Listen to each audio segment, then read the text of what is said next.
The 2005 film Madagascar is interesting to say the least.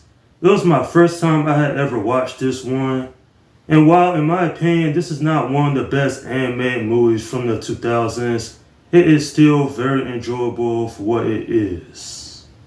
Yeah, I remember hearing about this movie for so many years, and the only reason I never checked it out was because I wasn't generally interested in it. You see, I grew up watching other classic animated films such as Toy Story, Monsters Inc., A Bug's Life, and among several others. So the story of four zoo animals being stranded on Madagascar just never appealed to me when I was younger. The thing is though, I don't think this is a bad movie. Sure, I was a little underwhelmed watching this, to be honest, but for the most part, I was generally invested with the main characters. And while the story could have been a little bit better, it wasn't to a point where I was bored out of my mind and wanted to watch something else. Nonetheless, while I didn't get a great animated movie here, I at least still find this one quite enjoyable, even with some of the issues that it does have.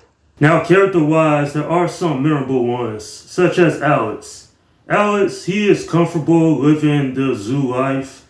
He enjoys his steak. He doesn't want to know what life in the wild is like, unlike one of his friends, such as Marty. Marty, yeah, he wants to see what life outside in the wild is.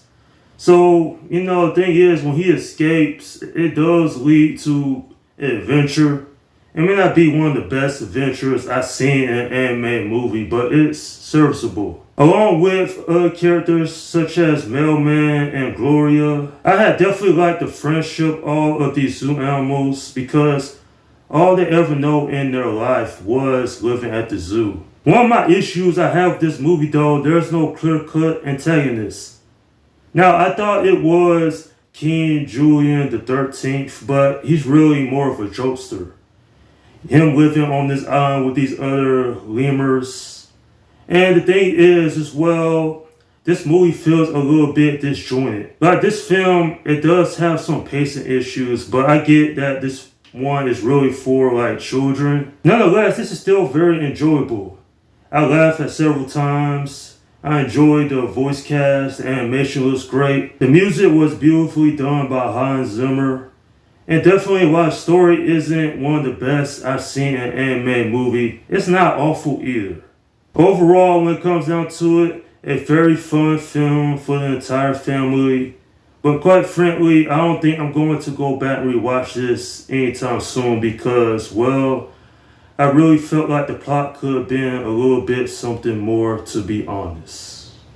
I'm giving this film a 7 out of 10. Thank goodness that the voice cast and characters are great because without those two key elements, then I believe this movie would have been quite forgivable, to say the least. Not very memorable compared to other DreamWorks movies I have seen throughout the years, but at the same time, this one is not an outright disaster either. And that's my review of Madagascar. Okay, leave your comments down below in the section and let me know what you think about this movie. My review of Madagascar Escape to Africa will be happening in the near future. Alright, this is Slum Guy 172 saying peace out.